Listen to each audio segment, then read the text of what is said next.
네, 안녕하세요. 루루 채널의 루루입니다.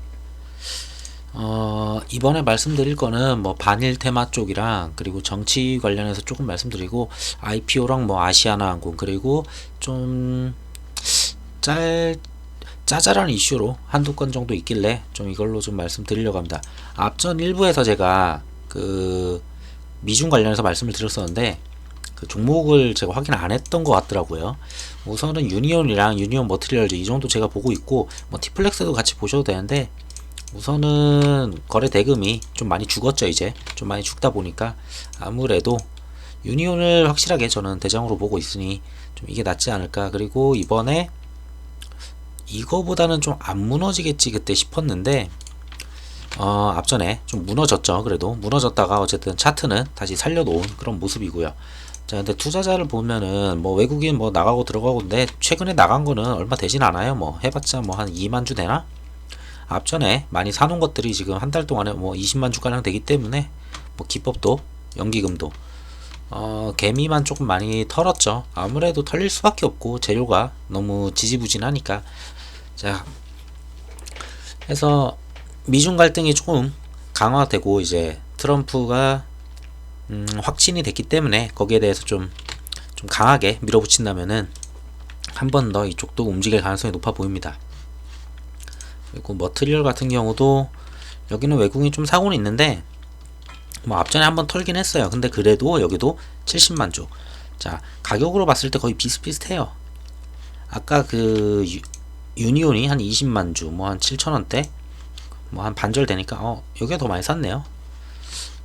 머트리얼이 제대로 바닥을 찍었었죠. 머트리얼이 제대로 바닥 찍었고 올라간다면은 앞전까지도 웬만한 위치까지 한 5,000원, 5,500원까지도 갈 수 있어 보여요. 그리고 유니온 같은 경우는 한 9,000원대까지 한 번 더 밀어 제낄 수도 있지 않을까. 근데 폼페이 오고 어떤 식으로 이게 중국이랑 또 갈등을 빚는지 좀 봐야 될 거예요. 이거는 테마는 계속 되니까 그래서 안 무너지죠. 지금 보면은 올라온 다음에 제대로 무너진 적이 없어요. 이번에 뭐 지수 빠지면서 좀 무너지긴 했는데 그 전까지도 계속 차트는 살려가던 그런 모습이죠. 자, 이거는 이렇게 해서 차트 제가 누락한 것 같아가지고 말씀드렸고, 자, 반일 테마 보게 되면은 연휴 중에 이런 얘기가 있었어요. 앞전에 이제 막 되게 분위기가 좋으면서 뭐 총리가 된 걸 축하한다 얘기를 하고 그 다음에 이제 뭐 스가가 반환을 해서 인사를 하겠다 뭐 이런 얘기가 있었는데, 자, 이제 조건을 붙였네요. 스가 방안은 앞전에 얘기가 있었죠. 자, 근데 일본 기업 자산 매각하지 않겠다고 약속을 해야지 스가가 방안을 한다 뭐 이런 식으로 얘기를 했어요. 자, 그러니까 너희가 만약에 일본 자산 매각이 지금 그 항고를 해가지고 지금 좀 딜레이가 됐죠. 아마도 한 내년 봄쯤에, 봄은 아니죠, 1, 2, 3월 안에 좀 결과가 나올 걸로 제가 예측을 하는데, 자, 그 전에는 재료가 없을 거라 좀 봤어요. 근데 조금 재료가 조금씩은 또 있어요. 근데 뭐 이거 큰 재료는 아직 아니어가지고 뭔가 보복은 아니잖아요. 보복까지는 나와줘야지 좀 크게 움직일 것 같은데. 자, 그러자 이제 이재명 같은 경우는, 자, 아마도 이제 또 이거는 정치적으로 표나 좀 뭐 그런 것들 좀 생각해서 발언하지 않을까 좀 생각이 드는데, 스가 총리 방한하는 일이 없을 것 같다. 자, 일본에 나를 세운 이재명. 자, 징용 판결에 대해 정치 개입을 요구, 수용도 이해할 수 없다. 뭐 이런 식으로 나오시는데 뭐 이 부분은 뭐 크게 중요할 것 같지는 않아요. 지금 사실상 이게 중요하지. 자, 그러고 일본 스가가 이제 뭐 아베랑 다르냐, 뭐 자산 현금화로 한일 관계 파국. 당연히 이거를 하게 되면은 아베랑 똑같기 때문에 당연히 파국으로 가고 보복을 한다고 이야기를 했었던 적이 있죠. 그 총리가 되기 전에 당연히 보복은 당연하다고 보고 있습니다. 그래서 보복 치면 나올라나? 자, 앞전에 여기 있을 거예요. 앞전에 있었던 게 뭐 이제 현금화 대비해서 비자 발급 조건 강화하고 주한 일본 대사 소환 뭐 보복 조치를 고려 중이라는 보도가 나왔었고, 자, 이제 근데 이게 우선은 항고를 하면서 딜레이가 됐죠. 1, 2월 뭐 내년으로, 어쨌든 내년 초반으로 딜레이가 되면서 좀 테마 자체가 흐지부지 됐습니다. 자, 이 부분은 좀 시간이 필요한 부분이고, 자, 그래도 죽지는 않고는 있어요. 근데 여기에 하나 더 하죠. 일본에서 WTO 사무총장으로 유명희가 되는 거를 갖다가, 유명희 본부장인가요? 뭔가 통일업계소 본부장 맞죠? 유명희 본부장이 되는 거를 갖다가 굉장히 꺼려하고 있어요. 만약에 하게 되면은 그 수출 규제, 그 작년 맞죠? 1년이 넘었으니까 1년, 아니 작년이네요. 작년 8월인가 그만쯤에 막 지소미아 나오고 얘기 나올 때, 그때 이제 수출 규제를 진행한 거에 대해서 이게 합당하느냐 합당하지 않느냐 지금 WTO 패널에 올리고 지금 진행 중인 걸로 알고 있어요. 근데 이거는 시간이 굉장히 오래 걸려요. 몇 년씩 걸려서 이제 판결이 나오고 막 이러는 건데, 자 근데 그 안에 자 유명희 본부장이 들어간다 만약에, 그러면은 일본한테는 굉장히 상황이 안 좋게 돼요, 전반적으로. 그래서 이거를 막아달라고 막 예전에 호소를 한 적이 있었죠. 자 근데 어쨌든 지금 1라운드 끝나고 2라운드까지 올라오셨어요. 1라운드를 이제 통과하셨죠. 1라운드 통과를 했고, 자 그래서 추석 연휴 중에 이제 2라운드를 진행을 하는데, 이건 어떻게 지우니? 그냥 같이 보시죠 그냥. 네, 2라운드가 언제 끝나냐?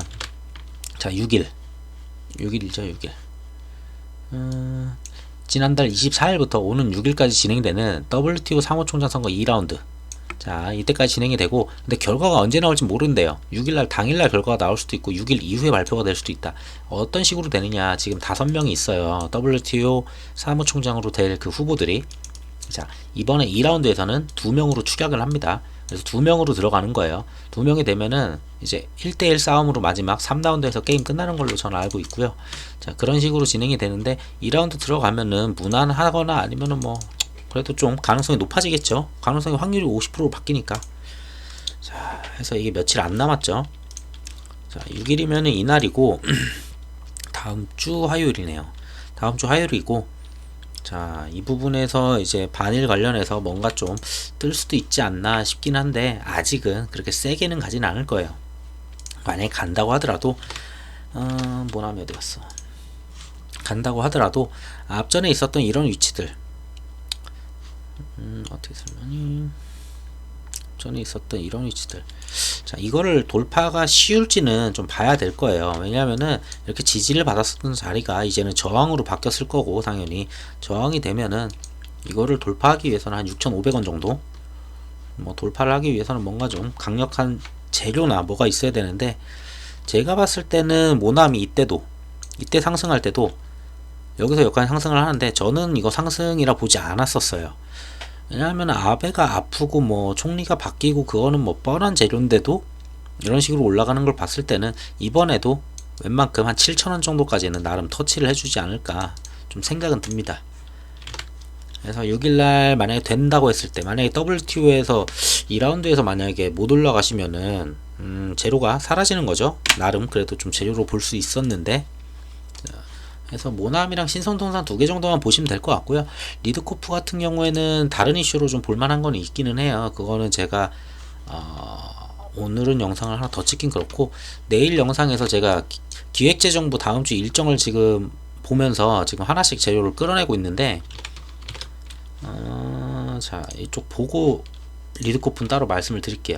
우선은 테마로는 모남이랑 신성통상 2개 정도 보시면 될 것 같고, 이걸 보면은 신성통상은 외국인 지금 꾸준히 들어오고 있어요. 그리고 모나미도 지금 뭐 한 달 동안으로만 봐도 한 72만 주, 굉장히 많이 모았죠. 근데 여기는 그렇게 많이 모으진 않았네요. 가격 차이가 있으니까 좀 그런가? 더 많이 모았어도 되잖아. 자 그래서 확실하게 대장은 모나미다 라고 보여지고,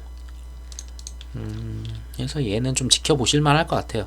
여길 맞고 다시 떨어지는지, 아니면은 6일 전에 난 베팅을 해보겠다 하면은 베팅을 해보실만 하는 자리는 맞습니다. 자, 솔직히 이런 자리만 놔도 저는 베팅할만 하다 했었는데, 앞전에 진짜 이런 자리까지 와주니까, 얼마야 이게? 5,500원까지 왔었네요. 아쉽죠. 뭔가 딱 보이지가 않아서 저도 들어가진 않았는데, 한 요정도만 왔으면은 좀 베팅 해볼만 했을 것 같아요. 5,300원.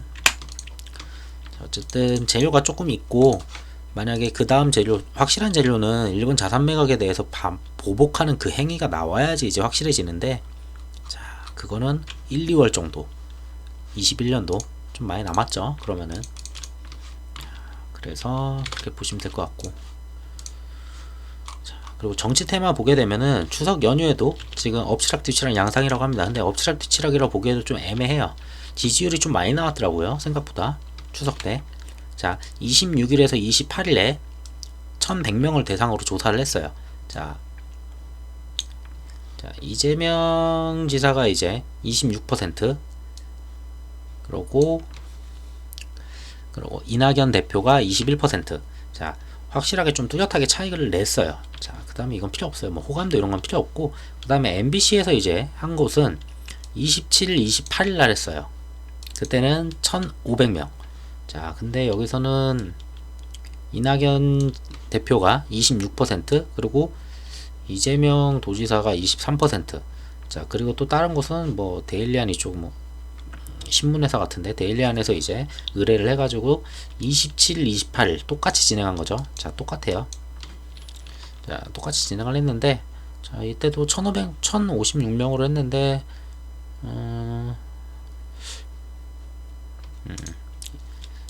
이낙연 대표가 24%, 이재명 도지사가 21%. 지금 전부 다, 자, 여기서는 이 두 건에 대해서는 이 대표가 승을 거뒀죠. 승을 거뒀고, 앞에 KBS에서 리서치한 거에서는 이 지사가 승을 거두고, 자, 거의 지금 왔다 갔다 합니다. 근데 중요한 건 뭐냐, 이 리서치 이런 거나 수요조사나 이런 걸 했을 때는, 자, 케이스텐 리서치 솔직히 듣보예요. 아니, 듣보가 아닐 수도 있어요. 근데 제 눈에는 다 듣보예요. 지금 보이는 거는. 자, 코리아 리서치 센터 인터내셔널, 잘 보이지도 않는 애들이죠. 그리고 RN 서치. 자, 근데 여기서 다 얘기한 다음에 왜 이걸 얘기하냐, 리얼미터가 그 전달에 있었던 이 내용을 갖다 같이 깔아줍니다. 여기가 그래도 가장 수치상 그리고 공신력이 좀 있다고 봐요, 저도. 그래서 리얼미터에서 얘기를 하는 게 확실히 파급력이 세고, 주가의 움직임이나 이런 것도 봤을 때는 더 세다고 봅니다. 자, 그러면 리얼미터가 매번 말씀드리지만 대부분 리얼미터가 나오는 게 월 말 아니면은 월 초 이때 나온다고 말씀을 드렸어요. 자, 리얼미터 보면은, 자, 9월 29일 날 이제 수치가 나왔죠. 이낙연 대표가 이제 22%, 이재명 도지사가 21.4%, 거의 차이 안 나요. 오차범위 아닐 거예요, 이거. 그 다음에 윤석열 총장이 이제 10% 정도 뭐 이런 식으로 나왔는데,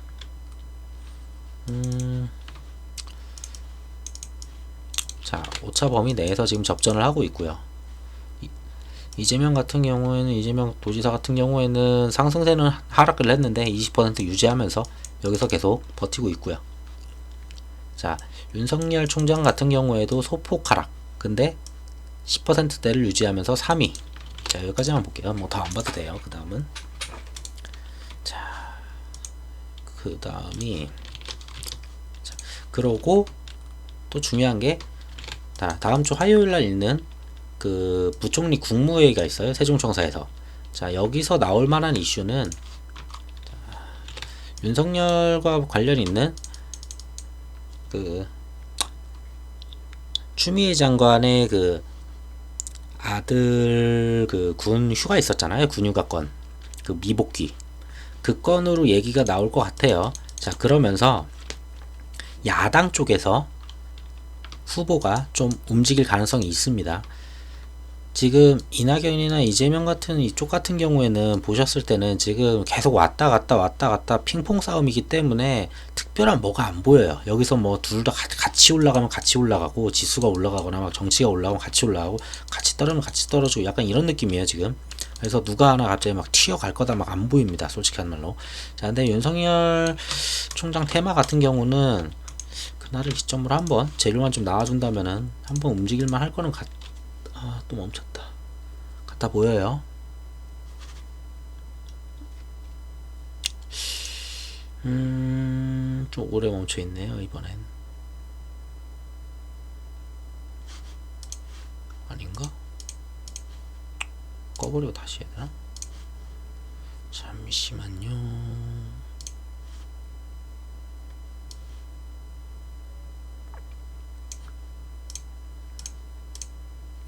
자, 자, 정치 테마 같은 경우에는 뭐 이쪽이나 이재명 관련 테마나 뭐다 같이 갈 수도 있고, 보면은 아무 이슈도 없이 같이 가는 날도 이렇게 있어요. 근데 우선은 이낙연 테마는 제가 잘 안 보고 있어요. 확실하게 1위를 굳혀야지. 원래 1위가 굳혀 있었던 분이기 때문에 1위를 굳혀야 되죠. 자, 그렇다고 1위 이후에 뭐 많이 빠지지도 않았어요, 그렇게. 자, 그런 양상이기 때문에 여기서 먹을 게 그렇게 막 크다라고 보여지지 않는 입장이고요. 이재명 도지사 같은 경우에는 그래도 이때 이제 막 1위 탈환을 처음으로 막 하고 하면서 막 슈팅을 쏘아 올라갔죠. 자, 그 다음에 하락이 거의 웬만큼 많이 빠지긴 했었어요. 그 다음에 이제 조금 올라가는데, 자, 아직은 1, 2위 다투면서 오차범위 내에 놀기 때문에 1위를 갖다가 뒤집어 엎을 가능성이 높죠. 그랬다면은 1위를 엎기만 해도 다시 원점까지 올라갈 수 있다라는 거예요. 자, 그래서 제가 이재명 테마를 계속 보고 있는 거고, 자, 보고 있는 테마는 근데 거래 대금이나 이런 걸 봤을 때 에이텍하고 이번엔 바이오가 아니고 전공이 같네. 지금 약간 돌리는 느낌이 있거든요. 이렇게 놓자 그냥.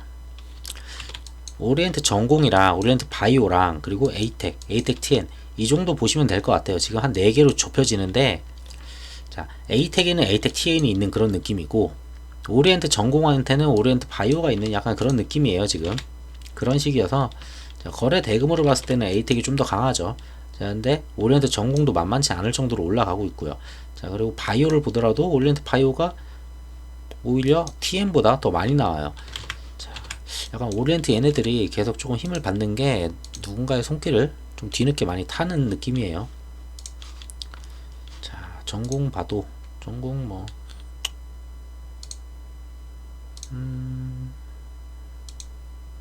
수급상으로는 제가 봤을 때는 그냥 에이텍 쪽이 더 무난하다고 봐요. 자, 이쪽보다는.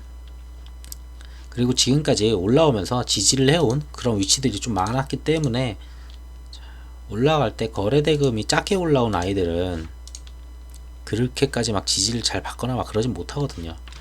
근데 뭐 얘네들이 나빴다는 건 아니고 어차피 주가가 오르는 게 좋은 거니까.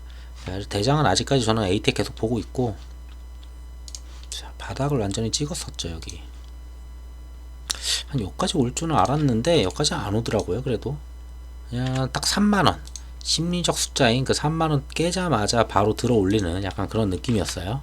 자, 이런 자리. 자, 해서 여기서 2평 안 무너뜨리고 어쨌든 살려놨고, 자, 뭐 외국인 좀 나가고 뭐 그러는데 별 의미는 없어 보여요. 어차피 정치 테마는 숫자로 지지율이 올라가면은 외국인이 사든 안 사든지 간에 그냥 가는 거니까. 바이오 에이텍하고 저는 오리엔트 바이오 정도 보는 게 나을 거라고 봐요. 오리엔트 바이오 근데 많이 뺐었네 한번. 그냥 에이텍하고 에이텍 TM만 보시는 게 나을 것 같습니다. 그냥 무난하게.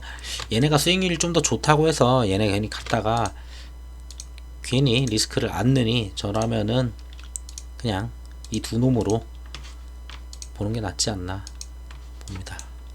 자, TN 같은 경우도 TN이 확실하게 지지를 좀 제대로 받고 앞전에 있었던 그런 자리 제대로 받은 다음에 올라가는 그런 모습이죠. 이번에 만약에 돌파가 나올지는 봐야 되겠는데, 돌파가 나오기에는 쉽지는 않아요.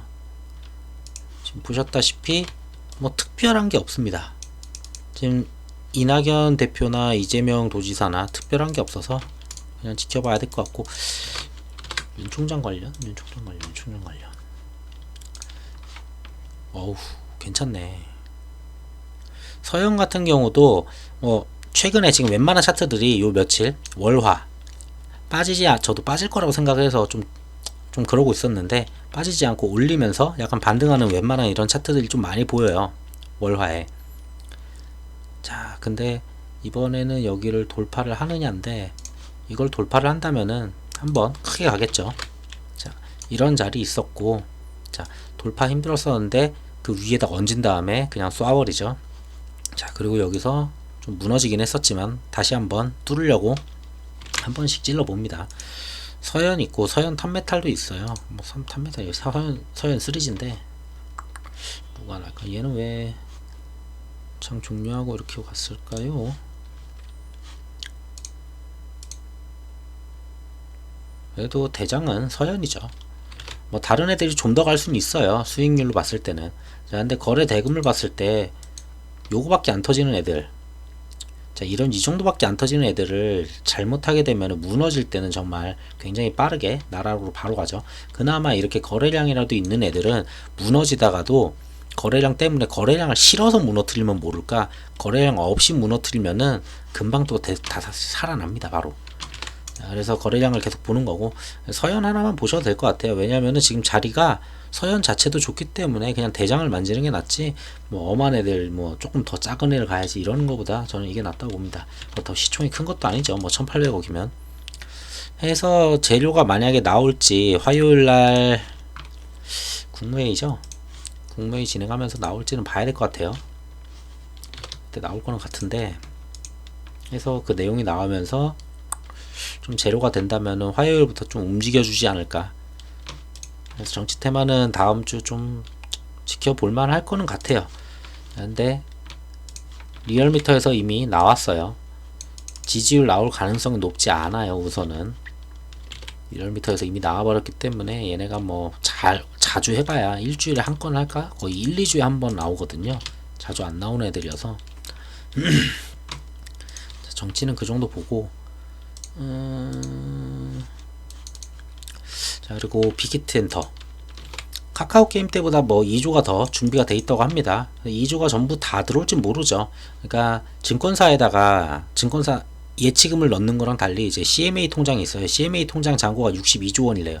대부분 바로 또 쏠려고 하루라도 이자를 먹어야 되니까 큰 돈이잖아요. 막 몇 억씩 이렇게 준비를 해 놓으시니까 다 CMA 통장에 다 넣어 놓습니다. 0.1%라도 더 먹기 위해서. 62조를 지금 가지고 있는데, 자, 이때보다 더 많은 돈이 있기 때문에 좀 더 돈이 더 많이 쏠리지 않겠느냐, 이런 얘기가 있죠. 빅히트 뭐 엔터 넣어봤자 한 1억 내야지 한 주 받는다는 그런 썰은 있어요. 근데 까봐야지 알겠죠. 근데 이렇게 잘 된다라고 하면은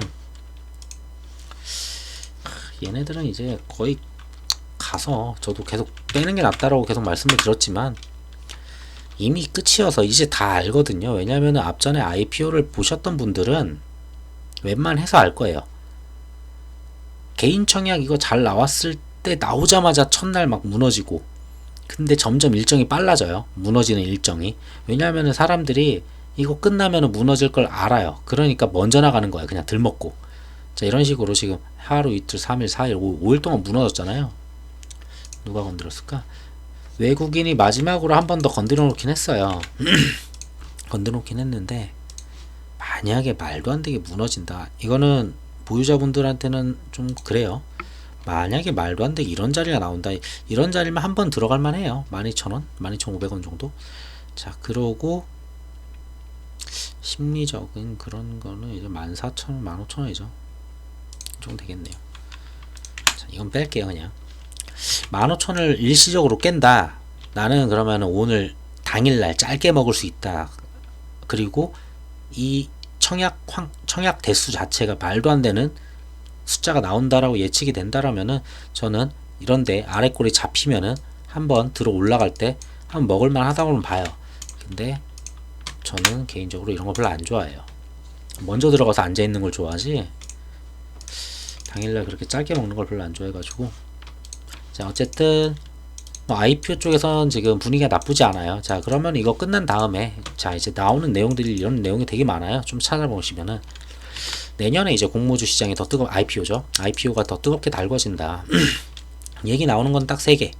뭐 다른 것들 짜잘한 것도 있어요. 근데 짜잘한 거는 뺄게요. 지금은 이제 4조, 5조짜리 이런 걸 지금 계속 해왔죠. 자, 이제는 7조. 페이가 한 7조 나온다는 얘기가 있어요. 카카오 페이가. 그리고 뱅크가 뭐 한 10조에서 뭐 12조 정도는 보고 있고, 크래프톤이 한 30조 얘기가 나와요. 자, 근데 얘는 좀 일찍 가긴 해요. 지금 뭐 주간사 얘기하기는 하는데, 먼저 들어가 있으면 나쁘진 않죠. 자, 근데 얘가 단일 게임이거든요. 단일 게임을 좀 해소를 해야지 상장하는데 무난히 상장을 할 거예요. 단일 게임, 그러니까 BTS도 단일 그룹이었기 때문에 상장하면서 굉장히 여러 그룹을 샀고 여러 회사를 사서 모아왔잖아요. 그래서 BTS의 기여도를 갖다가 낮췄죠. 비중을. 자, 크래프톤 같은 경우에는 배틀그라운드 100%예요 지금. 자, 그렇기 때문에 여러 가지 게임을 사오든지 회사를 갖다 만들어서 넣든지 매출의 전체적인 비중을 갖다 좀 낮춰줘야 돼요. 그래야지 예를 들면 상장을 했는데 30조, 40조에 막 상장을 했어요. 근데 배틀그라운드가 뭐 핵이 발견되고 핵을 처리를 못해요. 막. 그래서 게임 망했어요. 하루 만에. 며칠 만에. 자, 그러면은 이게 그냥 한 방에 날아가기 때문에 그래서 상장을 안 시켜줍니다. 자, 그래서 얘 같은 경우에는 분명히 준비를 하고 있을 거예요. 11월 달인가 얘가 뭐 게임 하나 엘리온? 무슨 온 있었는데? 그게 나온다고 들었거든요.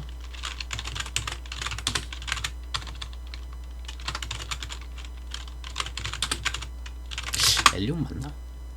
맞네? 엘리온 뭐 이런 게 나온대요. 뭐 잘 될진 모르겠지만 MMORPG인가? 맞네. 자, 이런 게 나온다고 하는데 이게 잘 되면은 당연히 상장으로 점점 가까워지겠죠. 이게 흥행이 되는지 보시고 생각을 해보셔도 될 것 같아요. 아직 시간은 많으니까. 자, 우선 관련주는 먼저 말씀드릴게요. 자, 이쪽에 관련주들이 우선은 카카오페이는 해봤자 카카오밖에 없어요. 이거 딱히 말씀드릴 게 없더라고요. 연계된 게 없더라고요, 진짜. 자, 그리고 빅히트 엔터는 이제 뭐 DPC 넷마블에 있는데 저는 개인적으로 그냥 단타, 완전 단타, 그냥 당일 단타 아닌 이상은 그냥 안 하시는 게 낫지 않나 싶습니다. 자, 페이지는 완전 뒤로 미뤄졌죠. 이제 주간사가 있음에도 불구하고 페이지는 값어치가 뭐 1조 뭐 2조 이 정도 얘기 나오는 것 같으니까 이제 뒤로 미룬 거예요. 대여금 먼저 지금 상황 좋을 때 IPO 지금 상황 매우 좋죠.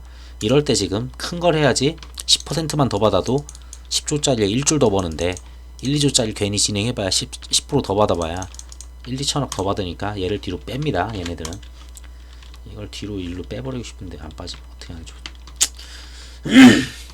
자, 그러고 그 다음에 그래서 관련주로 굳이 볼 수 있는 게 엮을 수 있는 게 자, 뱅크밖에 없어요. 어떻게 보면 자, 뱅크 같은 경우에는 이제 지주 우하고 지주가 있고 그러고 자, 예스24가 있는데 예스24의 모회사인 한서예스24 홀딩이 있고 자, KB금융 같은 경우에는 테마 엮기가 굉장히 어려워요. 시총 자체가 너무 크고 넷마블은 지금 여러가지가 너무 많이 엮여있기 때문에 얘도 뭐 움직이긴 하겠죠. 맨 마지막쯤 가면은 자, 근데 얘도 그래서 두 개는 솔직히 빼고 얘기를 할게요.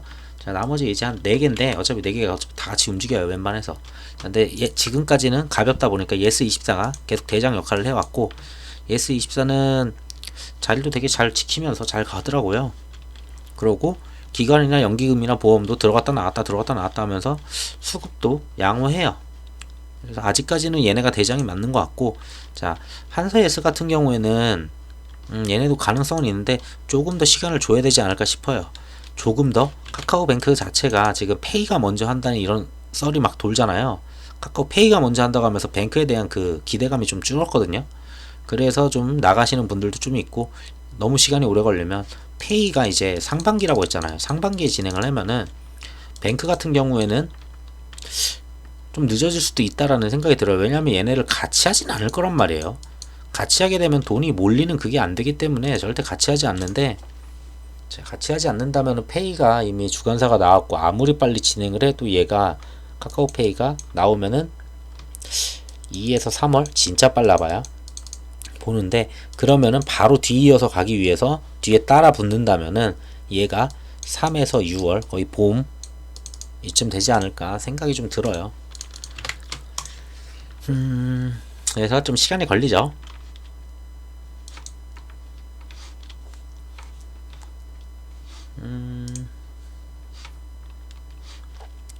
우선은 저는 지주를 좀 보고 있고 지주 같은 경우에는 지금까지 이거를 쉽게 돌파해 왔죠. 쉽진 않았죠. 자, 이런 자리 뭐 이런 자리 있었는데 돌파 안 됐다가 크게 돌파를 하고서 지금 약간 무너졌어요. 근데 여기까지 착하게 와서 터치하진 않아요. 요즘 스타일이. 왜냐면 개미들도 선 그을 줄 알기 때문에 여기까지 오면은 그냥 무조건 수급 다시 들어오기 때문에 거기까지 잘 안 밀더라고요. 웬만해서. 그래서 앞전에서 보통 끝내요. 정확하게 여기까지 딱 오는 경우는 잘 없더라고요. 자, 그리고 우선주 같은 경우는 조금 얘기가 다르죠. 우선주는 앞전에 이미 돌파를 다 했기 때문에 이거밖에 볼 게 없어요. 돌파 안 된 자리 세워가지고 양봉으로 세워가지고 돌파시켰고, 근데 이거를 지지한다고 좀 봤었는데 지지를 못하더라고요.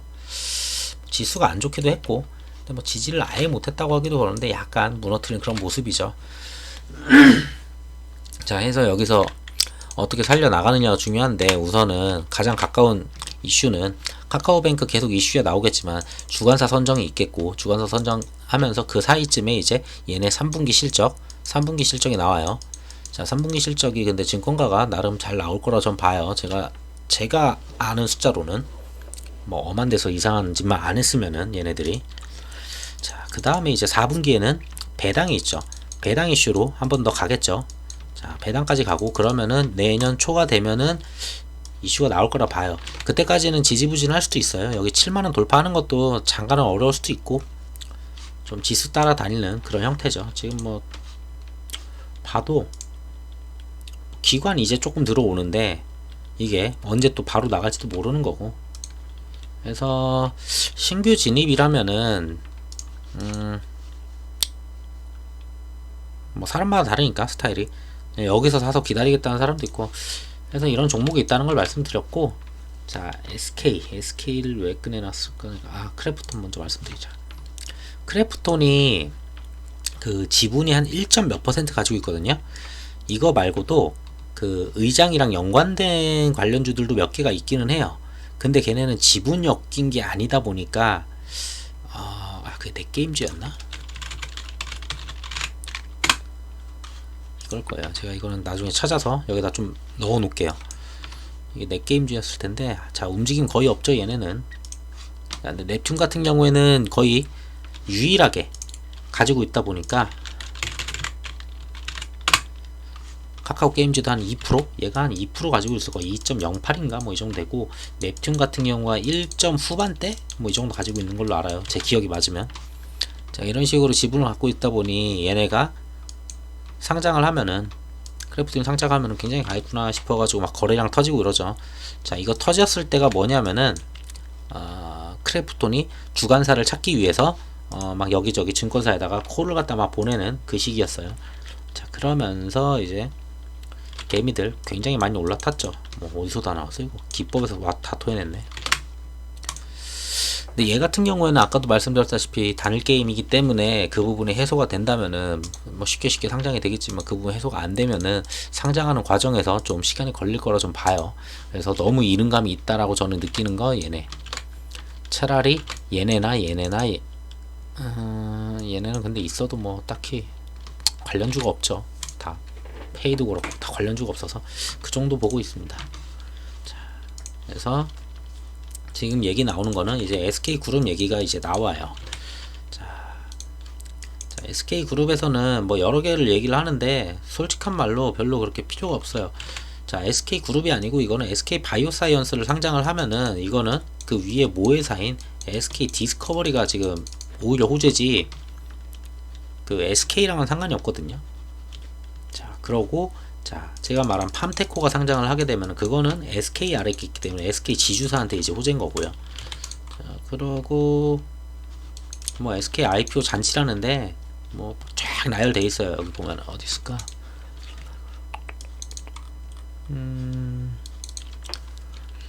원스토어, 이거는 좀 가치가 있어 보여요.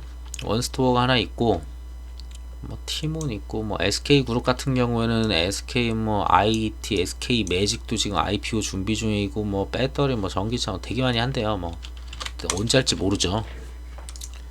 그래서 제가 보는 거는 오로지 한 1년 보고 말씀드리는 거죠. 이거는 진짜 좀 장투로.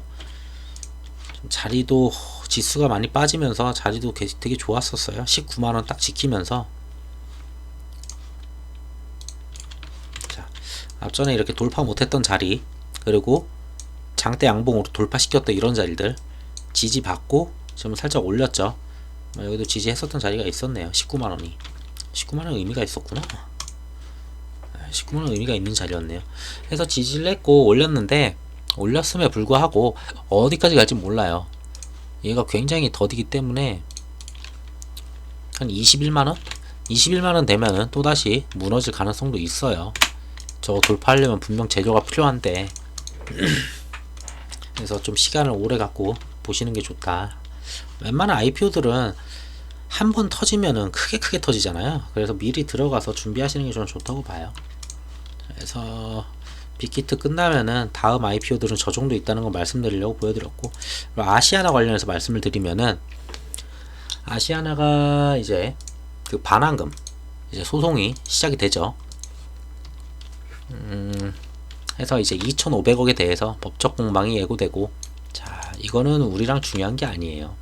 어차피 법적 공방하면 시간도 오래 걸릴 거고, 이거는 알아서들 할 일이고. 자, 중요한 거는 분리매각이죠. 여기 나올라나? 분리매각 안 나오네, 여기는. 자, 우선 유상증자를 지금 여러 군데 되게 많이 때렸어요. 자, LCC, 자, 저가항공들 3사에서 유중을 때렸는데, 진에어, 티웨이항공, 그리고 에어부산 전부 다 유중을 갖다가 시작을 했어요. 자, 진에어 같은 경우에는 그래도 잘 뒀죠. 잘 둬가지고 한진칼이 배정 물량 100% 소화해준대요. 소화를 한 거야, 해준다는 거야. 기사를, 네, 어쨌든 해준다고 얘기를 했으면 해주겠죠. 아니면 했을지 모르겠어요. 지금 제가 시기까지나 진에어나 이런 것까지는 보진 않았어가지고. 자, 돈이 많아요. 어쨌든 그 대한항공 계열사냐, 그러니까 한진칼 계열사냐, 아니면은 아시아나 계열사냐 이런 건데, 자, 에어부산도 모회사가 아무리 빚이 많다고 해도 뭐 한 아시아나 300원 출자 뭐 이런 얘기 있죠. 그리고 에어부산 뭐 무난하게 성공 관측이 보이고요. 자, 진에어도 한진칼에서 다 받아가면 무난하죠. 자, 티웨이는 근데 유중에 재도전이래요. 재도전이란 거는 유중을 때렸는데 사람들이 안 받아줬다는 거예요, 유중을. 자, 그래서 조금 더 봐야 될 것 같아요. 자, 그와 동시에 나오는 얘기 뭐냐. 자, 정부에서 이제 국책 사업이다, 이런 거는 기간 사업이다 라고 하면서 LCC 생명을 준 정책 자금을 갖다 지원을 해주죠. 근데 지원 대상을 검토하겠답니다. 아무나 다 주지 않겠대요. 이제는 에어부산하고 제주항공은 거의 지원 검토 대상에 들어가 있고요. 돈 준다는 거죠. 자, 보면은 그 나머지 회사들 막 힘들어하는 LCC들 나머지 되게 있어요. 무슨 플라이 강원이랑 뭐 여러 개 있어요. 원래 걔네들 LCC들 중에서 걔네들은 원래 코로나 전부터 적자를 갖다가 하고 있었던 애들이기 때문에 이건 코로나 때문에 문제가 된 게 아니니까 너희는 지원 검토해서 제외를 시키겠다라고 얘기를 하는 거예요, 정부에서. 자, 근데 어쨌든 요 두 놈은 LCC 중에 그래도 나름 탄탄하다고 봐요, 저는. 자, 그러면은 분리매각이 없었구나. 분리매각을 말씀 안 드렸네.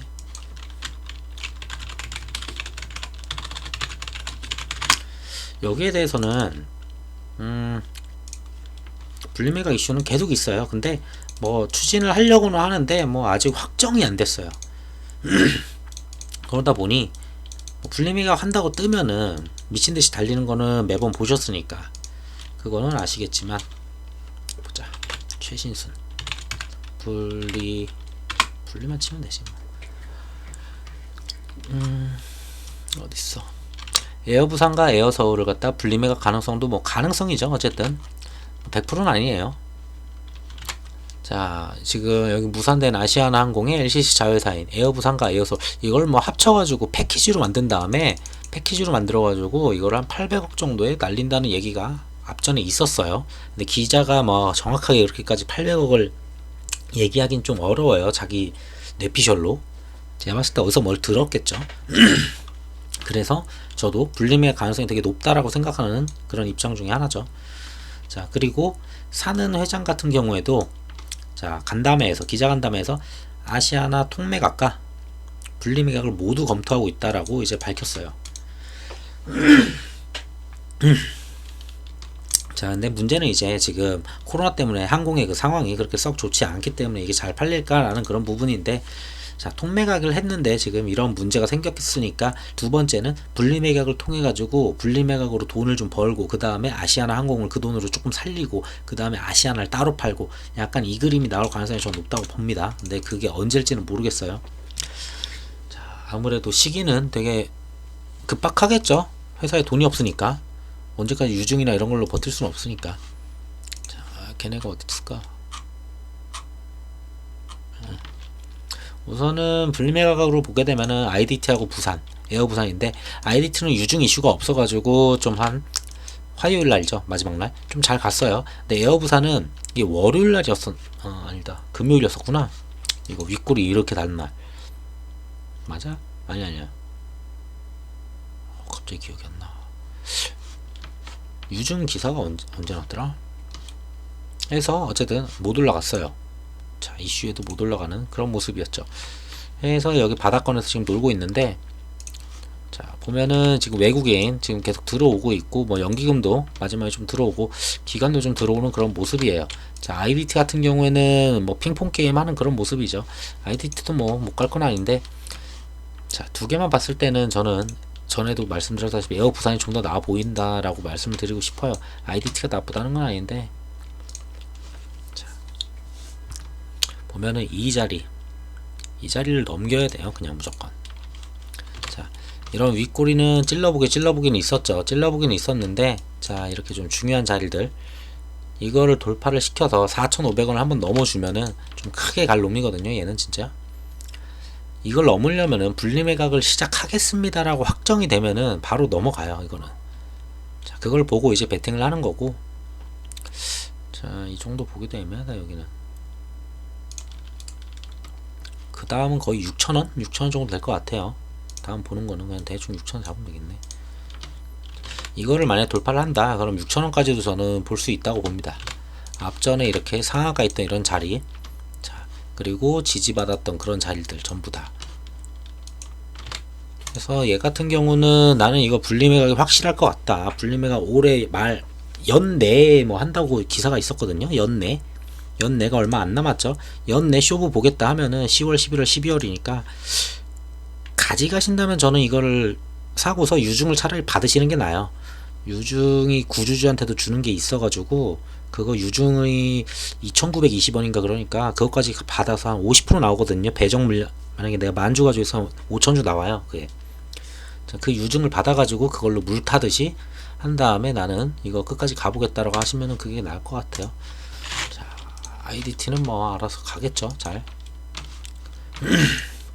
그래서 분리매각에서는 이 정도 보면 될 것 같고, 그리고 얘네 같은 경우에는 계약금을 만약에 현산하고 HDC 계약금 소송에서 좀 유리한 식으로 이제 기사가 뜬다거나 계약금을 반환받을 수 있는, 얘네가 지금 질권을 선정해 놨거든요. 그 뭐냐면은 은행이 있어요. 은행에다가 2,500억을 줘요. 2,500억을 줬는데 바로 빼간 게 아니에요. 가져간 게 아니에요. 금호가 현산이 줬는데 은행에다 넣은 거예요. 은행의 장악관 3자가 예치를 해주죠. 근데 질권을 갖다 설정을 해놓으면은 안 풀어주면 은행이 얘한테 금호한테 돈을 못 줘요. 그래서 금호가 현산한테 야 이거 좀 풀어달라고 했어. 질권을. 그랬더니 웃기지 말라고 했죠. 돈을 못 빼가고 있죠 지금. 자, 그러면 이제 소송 가는 거예요. 자, 여기서 소송에서 좋은 그림 나온다. 2,500억을 다시 회수해서 우리가 가져갈 수 있다 라고 하면 이거는 얘네한테 엄청난 호재죠. 다 잃어버린 줄 알았더니 2,500억을 주워 담았으니까. 그래서 얘네는 그 이슈로 볼만할 것 같고, 근데 그 이슈는 오래 걸릴 거예요. 법적으로 시작도 안 했고 아직. 그래서 얘네는 좀 오래 봐야 되니까 좀 재미없고. 자, 그리고 예전에 몇 년 전에 이제 막 생리대 그 발암물질 해가지고 막 이슈가 한 번 있었어요. 자, 근데 그거에 관련해서 생리대 중에 그때 97%가 이제 발암물질이 이제 검출되었다고 합니다. 자, 근데 민사소송의 결과가 나왔나봐요. 드디어 이제 패소가 됐어요. 패소가 됐고, 자, 패소가 되니까 자, 사람들이 최근에 와서 얘기하는 건 이거예요. 믿을 수가 없어서 이제 면생리대를 알아봐서 사야 된다. 아니면은 뭐 이런 식으로 쭉 있습니다. 자, 다 세상에 믿을 게 없다. 뭐 그럼 다 이제 몸에 이제 그러는 건데, 자, 그랬을 때 볼만한 웬만한 회사가 다 걸렸어요. 이게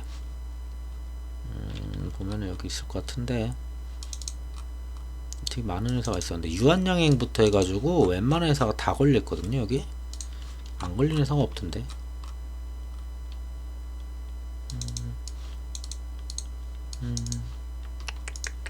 자, 어쨌든 슬슬 그 소송에 대한 결과가 나오면서 한 번 더 이슈가 나올 수도 있어요.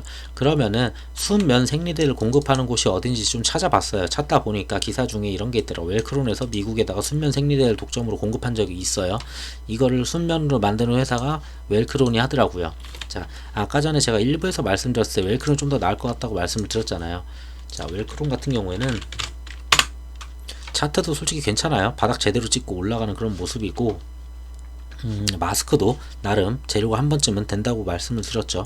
자, 거기에 만약에 저거까지 터져 준다면은 땡큐겠지만 저게 그렇게 크게 이슈가 될지 안 될지 모르겠어요.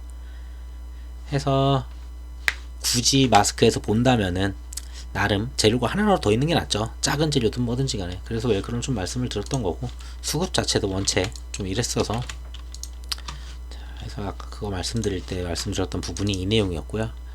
자, 그리고 뭐 뉴스에서 나오도 안 나오도 하는데, 그 국가에서 그 무료로 독감 백신 접종해 주는 거 있잖아요. 2,300만, 그러니까 단 한 명도 그 상온에 노출된 독감 백신을 맞은 사람이 없다라고 정부에서 얘기를 했으나, 계속 역학조사 거꾸로 돌아가면서 이제 막 하다 보니까 독감 백신을 맞은 사람이 2,300명에 육박한다 라고 얘기를 했어요. 하루마다 맨날 막 300명이 늘고 더 있었네 이런 식으로 나오니까, 자, 여기서 이제 좀 테마로 잡아볼 수 있는 거는, 자, 상온 배송이 안 되는 거는 그거예요. 물류가 갈 때 웬만한 거는 안에다가 막 드라이아이스 넣고 막 이러잖아요. 그렇게 가야 되는데 보통은 이제 냉동 탑차에다 넣고서 자, 이동을 합니다. 자, 근데 냉동 탑차에서 이제 병원까지 집어넣을 때 그 사이가 이제 콜드체인이 이루어지지 않겠죠. 자, 이런 부분을 갖다가 하고 있는 업체들이 한 두 군데가 있어요. 그 용마 로지스라고 있고, 얘네가 동화 계열일 거예요. 동화 계열이고, 무슨 소시오 홀딩인가 그쪽 계열, 동화 뭐 있어요. 그쪽 계열이고, 자, 얘네가 있는데 얘네는 상장사가 아니에요. 자, 그 다음에 녹십자 쪽이 하나 있는데, 녹십자 같은 경우에는 랩셀이 이제 그 물류 체인을 하고 있죠. 자, 그래서 상장사인 걸로 제가 찾아왔는데, 자, 녹십자 랩셀 사이트에 가면은 이제 바이오 물류 들어가게 되죠. 바이오 물류 들어가면은 뭐 이렇게 차가 있나 봐요. 이런 식으로 차가 있고, 자, 이런 식으로 국내 운송도 하고 해외 운송도 하죠. 자, 여러 가지 운송을 하는데 의료 서비스 분야 이런 거 필요 없고, 자, 유통, 보관도 하고 포장도 하고, 자, 보관을 해놨다가 포장을 해서 국내 배송을 갖다가 그 녹십자 걸 전부 다 해주나 봐요. 자, 핸들링하는 품목들을 보게 되면은 드러그, 백신, 그리고 백신이면은 지금 우리 독감 백신 똑같죠. 이거를 얘네가 하는 거예요, 취급을. 자, 이쪽에서 자, 백신 운반이나 이런 거에 대해서 정부에서 만약에 어디 있을까? 정부에서 여기 있었는데 이슈가, 제가 이거는 한 번 더 정리를 해가지고 한 번 더 정리를 한 다음에 말씀을 드리려고 했는데, 그게 있어요. 보건복지부 나오는 게 있는데 국감이 있거든요, 이번에. 못 찾겠다 여기서. 제가 그거는 정리를 해서 말씀을 드릴게요. 그래서 나올지 안 나올지 몰라요. 이게 만약에 국감에서 좀 크게 나온다면은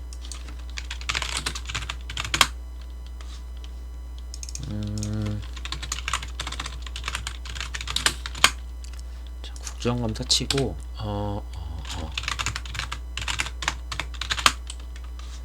자, 보건복지부 일정, 그래, 여기 있었어. 네, 여기서 봤어. 보건복지부 일정을 갖다 보게 되면은 10월 7일부터 보건복지부 이제 국감이 시작이 되거든요. 근데 보건복지부가 여기 보건복지부랑 이제 뭐 국민연금공단이랑 질병관리청 다 나와요. 여기서 나올 만한 얘기가 비대면 진료 쪽 있고, 보면은 여기 있어요. 여기까지 말씀을 드릴게요. 그냥 따로 하려고 했었는데, 자, 여기서 나올 만한 이슈는 코로나19에 따른 치료제 백신 개발 현황의 그 뭐 정책 제도, 자, 필요 없고요. 자, 항원 항체 신속 자가 진단 키트, 자, 이거 약간 키트주들 한번 움직일만 하죠. 자, 그 다음에 있는 게 여기 있죠. 의사 총파업까지 가게 한 공공의대 설립, 의대 정원 증원, 처약급여와 원격 의료 등 이슈도 재점화될 것으로 예측이 된다. 자, 이거를 며칠 내내 하느냐. 자, 보시면은 7일부터 22일까지 주구장창합니다. 그래서 제가 아까 전에 1부에서 말씀드릴 때 그거 유비케어 어디 갔어? 유비케어 지웠구나 여기서 이제. 자, 유비케어랑 비드컴부터 좀 보고 있다는 게 저것 때문에 좀 보고 있고요. 저기서 만약에 저대로 이거에 대한 이슈가 나온다면 뭐 되든 안 되든 간에 이런저런 국회의원들이 왜 필요한지 얘기를 막 하고 그게 기사화가 될 수밖에 없거든요. 어우, 잘 사고 있네. 자, 국감 전에 저는 살만하다고 봅니다. 얘네들도 한번 건드려서 크지는 않더라도 뭐 안전빵으로 나는 한 요정도 먹고 11,000 한 500이나 11,000 초반대에 반 던지고 반은 가져가는 뭐 그런 모습도 괜찮죠. 자, 이런 거 보이고 뭐 비트컴도 같이 가는 모습이고, 비트컴도 보면은 완전 바닥 다지고 가죠 지금. 자, 완전 바닥 다지고 갑니다 비트컴은. 자, 유비케어도 거의 그 박스 앞에 있었던 위에 박스 거의 다 깼죠. 위에는 지금 다 깨버렸고, 지금 하단 박스에 거의 바닥까지는 아직 안 왔네요. 거의 왔다가 살짝 들어 올렸는데, 자, 수급 좋아요 보니까. 괜찮네. 자, 어쨌든 이런 게 있고요. 자, 저런 식으로 내용이 있다고 해서 근데 다 100% 가는 게 아니에요.